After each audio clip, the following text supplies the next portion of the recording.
जोधा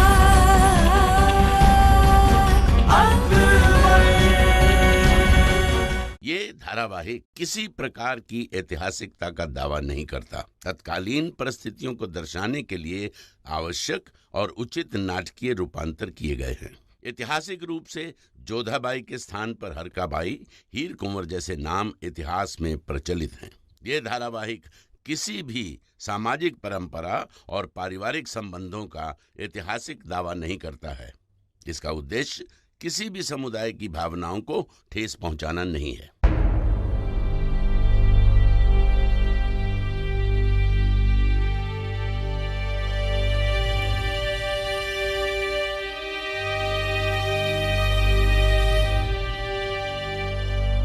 माफ कीजिएगा, शहंशाह आने में थोड़ी देर हो गई। आपके हुक्म के मुताबिक आपकी 3 खास बेगमें आपके सामने पेश हैं।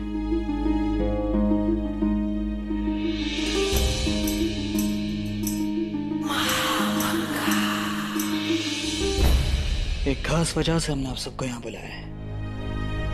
हमें लगता है कि अदम खान का मामला सियासत से बड़ा है। वो एक औरत की सोच उसके हक का है, और यकीनन आप तीनों बहुत दानिश हैं। अब हमेशा अपनी सल्तनत के हक के बारे में सोचते हैं, इसलिए कल दीवाने खास में कोई भी फैसला लेने से पहले हम आपके साथ मशवरा करना चाहते हैं।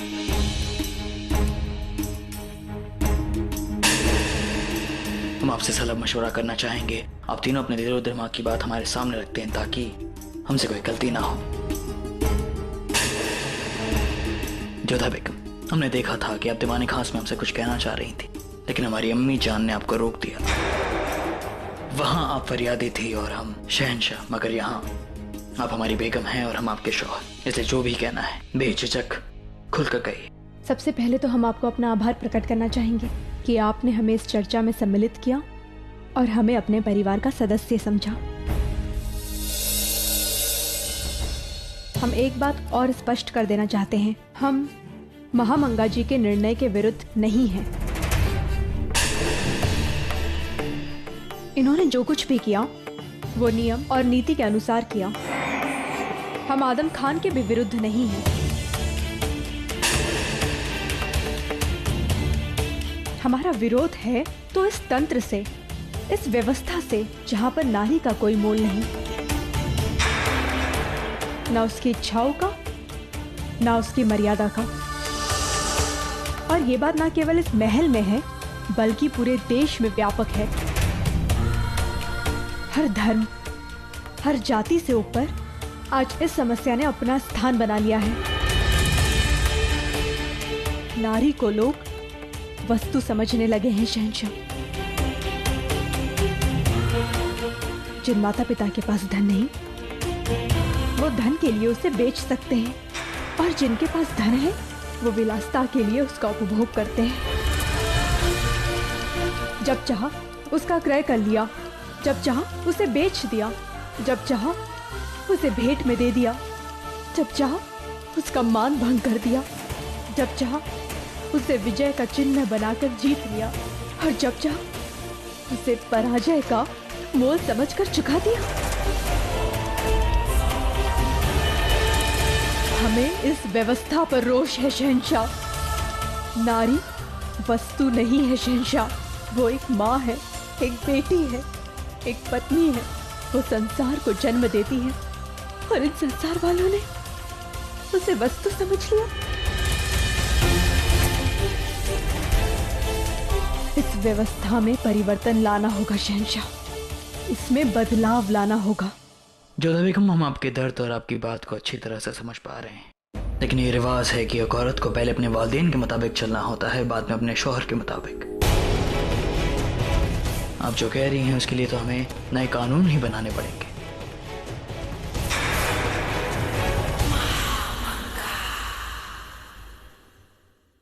बहरहाल सलीमा बेगम, आप क्या कहना चाहेंगी? शहंशाह, जहां तक कायदे और कानून की बात है, हम महामंगा से इत्तेफाक रखते हैं। सदियों से हमारे यहाँ निकाह ऐसे ही होते आए हैं, लेकिन जहां तक औरतों के हालात की बात है, हमें जोधा बेगम की बात में वजन लगता है। रुकैया बेगम, आप क्या कहेंगे? बेगम रुकैया को सियासी मामलों की अच्छी समझ है शहंशाह। हमें यकीन है कि बेगम रुकैया हमारे फैसले से इत्तेफाक रखेगी। नहीं महामंगा, इस मामले में हम जोधा बेगम से इत्तेफाक रखते हैं। एक लड़की की शान और इज्जत के मामले में जोधा बेगम बजा फरमाती है। एक नाबालिग लड़की का निकाह अपनी उम्र से कई ज्यादा बड़े आदमी के साथ, और वो भी उसकी मर्जी के खिलाफ, गुनाह है। और रही बात उस लड़की तस्नीम की, तो क्या उसके साथ नाइंसाफी हो रही है? ये उससे बेहतर और कोई नहीं जान सकता शहंशाह।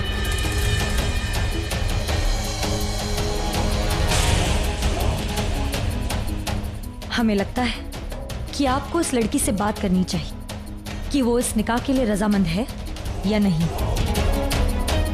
और आखिरी फैसला उस लड़की का ही होना चाहिए।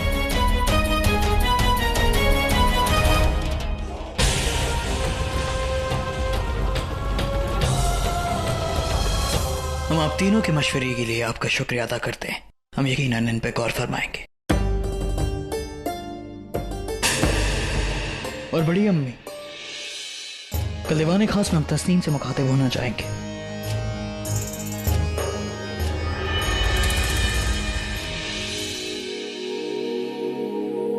लेकिन हम खुश भी हैं कि उन्होंने आपको खास कहकर अपनापन जताना शुरू कर दिया है। शहंशाह के मन में क्या चलता है कुछ समझ नहीं आता। कभी क्रोधित हो जाते हैं और कभी अचानक मान दे देते हैं। आज हमें खास बेगमों में सम्मिलित कर लिया। जोधा, क्या हुआ? तुम ठीक तो हो ना? इतनी देर रात में भी बुलाया? हाँ हाँ, हम बिल्कुल ठीक हैं, परंतु तुम्हारी श्वास क्यों फूली हुई है? शांत हो जाओ। अम्बे माँ की कृपा है। हम तो डर ही गए थे कि अचानक से इतनी रात में क्या हो गया। कुछ नहीं मोती, बस तुमसे बात करने का मन कर रहा था, इसलिए तुम्हें बुला लिया। इसीलिए तो हम तुम्हारे साथ आए हैं। कहने को दासी है, परंतु एक सहेली, एक बहन की तरह हर बात तुम हमें बताती हो। बताओ क्या बात है? मोती, आज शहंशाह ने हमें रुकैया बेगम और सलीमा बेगम को बुलाया था आदम खान और तस्नीम के विषय में बात करने के लिए। अच्छा, तो ऐसा क्या कहा शहंशाह ने आदम खान के बारे में जो तुम इतनी सोच में हो? नहीं, हम आदम खान के विषय में नहीं सोच रहे हैं। हम इस बात से विस्मित हैं कि शहंशाह ने महामंगा जी से कहा कि उनकी तीनों खास बेगमों को बुलाएं, और उसमें से एक नाम हमारा था।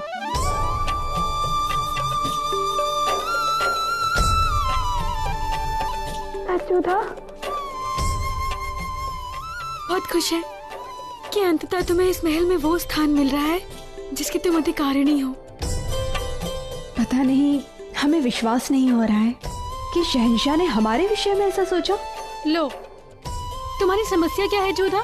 जब शहंशाह तुम पर विश्वास ना करें तो आश्चर्य, जब शहंशाह तुम पर विश्वास करें तो आश्चर्य।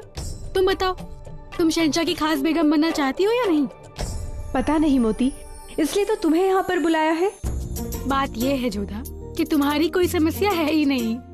आज तुम्हें नींद नहीं आने वाली, क्योंकि जब हम साधारण से विशेष बनते हैं तो ऐसा ही होता है। तुम्हें कुछ देर अकेले रहने की आवश्यकता है, और हाँ, इस तथ्य को समझने की आवश्यकता है कि शहंशाह ने जो किया वो औपचारिकता से नहीं, अपने हृदय से किया। वो तुम्हें अपना समझने लगे हैं जोधा। अब तुम्हारी बारी है, हम चलते हैं। मोती, थोड़ी देर रुको, हमें तुमसे तस्नीम के विषय में भी बात करनी है। जोधा, शहंशाह ने तुम्हारी बात सुनकर आदम खान को आरोपी माना, और अब इसी विषय में तुम्हें मंत्रणा करने के लिए भी बुलाया। जब शहंशाह तुम्हें अपना मानने लगे हैं जोधा, तो ये मान के चलो कि तस्नीम के विषय में भी वो उचित न्याय ही लेंगे।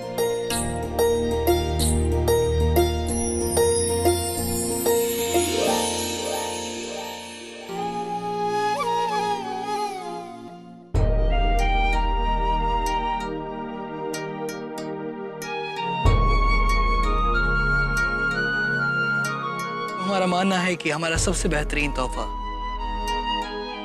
हमें जोधा बेगम ने दिया है, और इस नायाब तोहफे के लिए हम जोधा बेगम का शुक्रिया अदा करते हैं और उनसे इल्तिजा करते हैं कि वो हमारे पास आकर बैठे।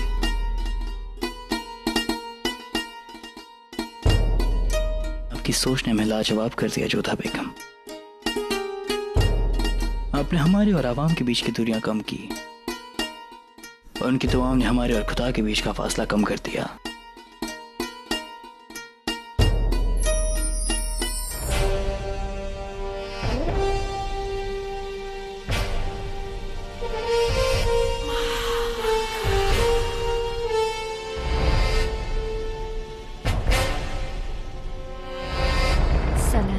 सलाम। तस्नीम, घबराने की जरूरत नहीं है। शहंशाह तुमसे बात करना चाहते हैं, बिना किसी से डरे। अपने दिल की बात साफ साफ कह दो। अम्मी अब्बू ने बात की थी ना शहंशाह से? बेशक, मगर हम आपसे बात करना चाहते हैं बेटा। घबराओ मत तस्नीम, देखो शहंशाह खुद तुम्हारे सामने खड़े हैं। वो जो भी पूछे उसका बिना डरे जवाब देना। हाँ तस्नीम, आप निकाह के बारे में क्या जानती हैं? जब काजी साहब पूछते हैं तब हम कबूल है कहते हैं।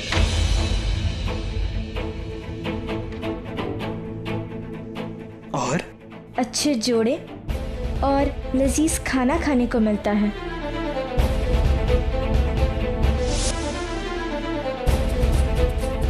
और क्या आप ये निकाह करना चाहती हैं?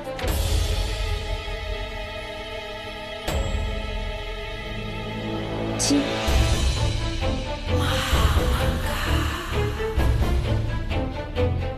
ये तो रस्मों की बात हुई है तस्नीम। शादी के मायनों के बारे में तुम क्या जानती हो?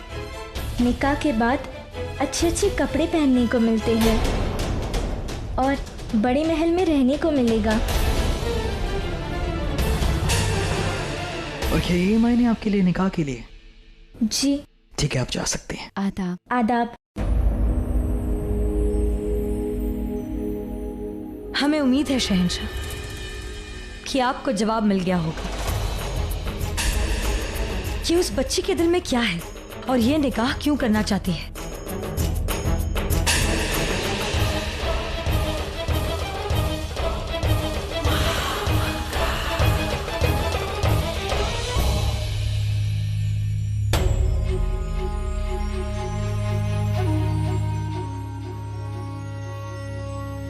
जब काजी साहिब पूछते हैं तब हम कबूल है कहते हैं। क्या आप ये निकाह करना चाहती हैं? जी। हमें ये समझ नहीं आ रहा है कि तस्नीम ने विवाह के लिए हाँ कैसे कर दी। अवश्य उसके माता पिता ने उसे डरा धमका कर हाँ करवाई होगी। तुम्हें याद है कैसे वो उस दिन आदम खान से भयभीत होकर हमारे पीछे छिप गई थी? जो लड़की आदम खान से इतनी भयभीत हो सकती है वो अचानक से शहंशाह के सामने विवाह के लिए स्वीकृति कैसे दे सकती है? इसके जड़ में अवश्य कोई और बात है।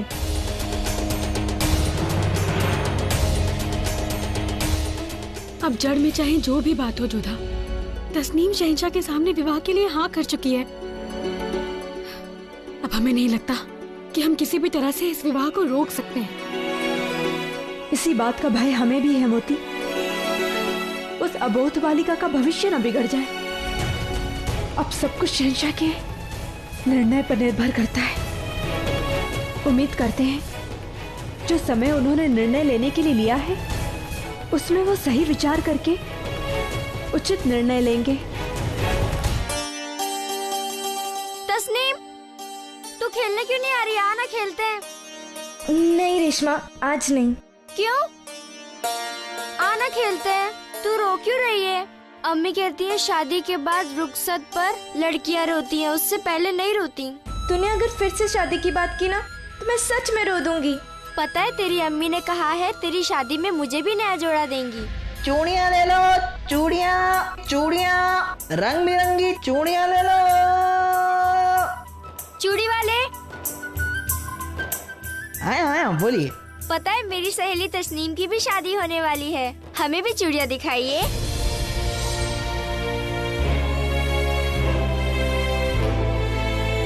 हाँ, हमने सुना था यहाँ किसी की शादी होने वाली है, इसलिए देखिए कितनी सारी रंग बिरंगी चूड़ियाँ लेकर आए हैं। तस्नीम कहाँ थी? इतना वक्त क्यों लगा दिया?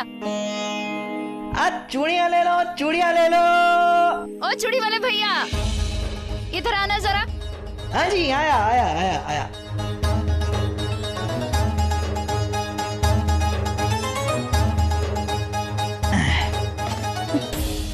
दिखाई। ये देखिए चूड़ियाँ। ये वाली चूड़ी कैसे दी है? अरे दाम का कहें, चूड़ियाँ पसंद कीजिए, दाम बाद में तय कर लेंगे। अच्छा, शादी के लायक कोई अच्छी चूड़ियाँ दिखाओ। ये वाली हैं पर थोड़ी सी महंगी हैं। अरे महंगी सस्ती की परवाह मत करो और इस घर पे मत जाना। सूबेदार साहब के रिश्तेदार होने वाले हैं हम। दिखाओ जरा अच्छी चूड़ियाँ। ये देखिए। वल्लाह, ये तो बिल्कुल वैसी चूड़ियाँ हैं जैसी मलिकाएं पहनती हैं। और क्या, हमारी चूड़ियाँ और कंगन की तो मलिकाएं भी दीवानी हैं। बस बस बातें मत बनाओ। हमारी बेटी तशनीम के लिए अच्छी चूड़ियाँ दिखाओ। आजा तशनीम। की शादी के बाद मैं किलेदार बन जाऊंगा, बहुत शराब मिलेगी। आदम खान जिंदाबाद। अरे चूड़ी वाले, कहाँ खोए हो? चूड़ी पहनाओ इसे। मुझे नहीं पहनी चूड़ियाँ, ना ही मुझे शादी करनी है। आदम खान बहुत बुरे हैं।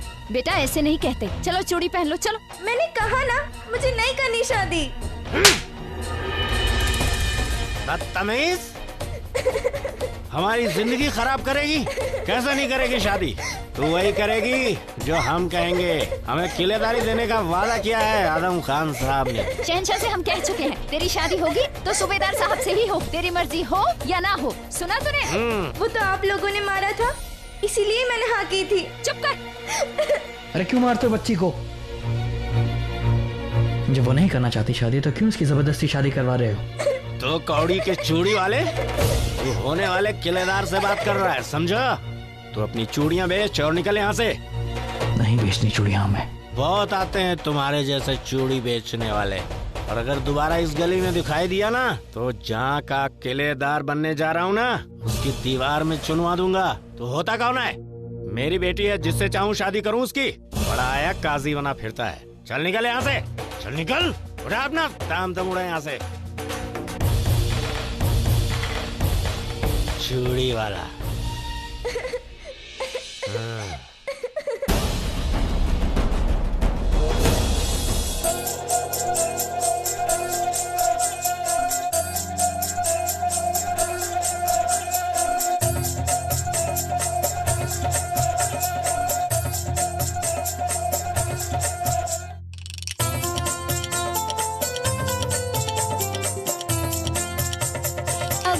शादी नहीं करनी है। समझा कर। मेरे खिलौने यहीं रह गए, मुझे नए घर में नहीं जाना है।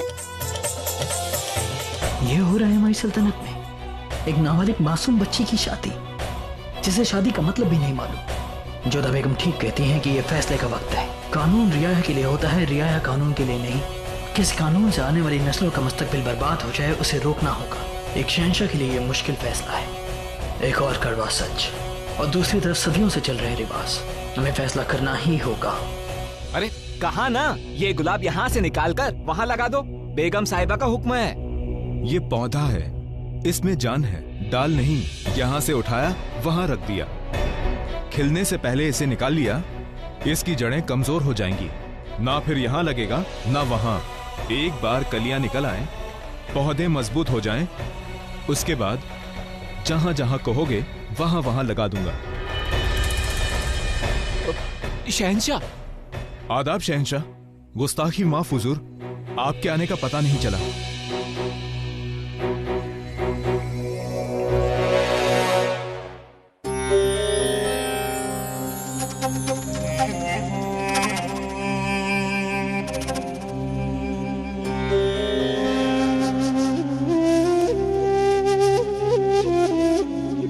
शहंशाह का इकबाल बुलंद हो। क्या हमारी गैर मौजूदगी के बारे में किसी को पता चला? नहीं हुजूर, आप सही वक्त पर लौट आए। सही वक्त तो अब सल्तनत का आने वाला है अदका साहब। हम समझे नहीं हुजूर। हमने भी माली को कहते हुए सुना अदका साहब कि गुलाब के मजबूत हुए बगैर अगर उसे उखाड़ कर कहीं और लगा दिया जाए तो वो मुरझा जाता है। सही कहा उसने। हर बात का एक वक्त होता है। सही वक्त से पहले किया गया काम कभी फायदा नहीं पहुंचाता है। अफसोस इसी बात का तो है अदका साहब। इंसान पौधों के बारे में तो सोच सकता है, लेकिन खुद इंसान के बारे में क्या? उन मासूम बच्चियों, उन लड़कियों के बारे में क्या जिनकी कम उम्र में ही शादी करा दी जाती है? अभी जब हम बाजार से लौट रहे थे तो हमने एक ऐसा नजारा देखा जो हमें अंदर तक चीर गया। एक तस्नीम सी कम उम्र की लड़की की डोली जा रही थी और जो दूल्हा था वो उम्र में हमसे भी बड़ा था। बंदा हुजूर की बात का मतलब समझ गया है। इंसानी नजरिए से देखें तो कम उम्र में निकाह करना ठीक नहीं है, लेकिन ये रिवाज है शहंशाह। लोग समझते हैं कि कच्ची उम्र में लड़की अगर दूसरे घर चली जाए तो वहाँ के रहन सहन में ठीक से ढल सकती है। ये रिवाज सैकड़ों सालों से चला आ रहा है। कई बार तो बच्चे इतने छोटे होते हैं कि उन्हें पता ही नहीं चलता कि उनका निकाह हो गया है। अनकहा कायदा बन गया है ये। पर जो गलत है वो कायदा ही नहीं अतका सा। जरूरी नहीं कि जो सदियों से चलता आ रहा हो वो सही हो, उसे बदला जा सकता है, उसके खिलाफ कानून बनाए जा सकते हैं। क्या हमसे पहले किसी बादशाह ने ऐसा नहीं सोचा? बेशक हुजूर, आपसे पहले भी कई हुक्मरानों ने कई कानून बदले हैं, नए कानून बनाए हैं। अलाउद्दीन खिलजी, शेर शाह सूरी इसकी मिसाल है। और क्या रियाया इन कानूनों का इस्तेमाल करेगी? अवाम को अगर अपने बादशाह पर यकीन हो तो वो उनकी बात को समझती है और कानून को कबूल भी करती है। तो ठीक है अदका साहब, हम इस बारे में नए कानून चाहते हैं।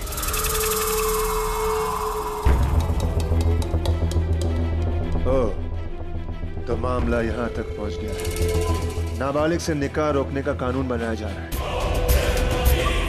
मगर हमारा नाम आदम खान है, महामंगा के बेटे।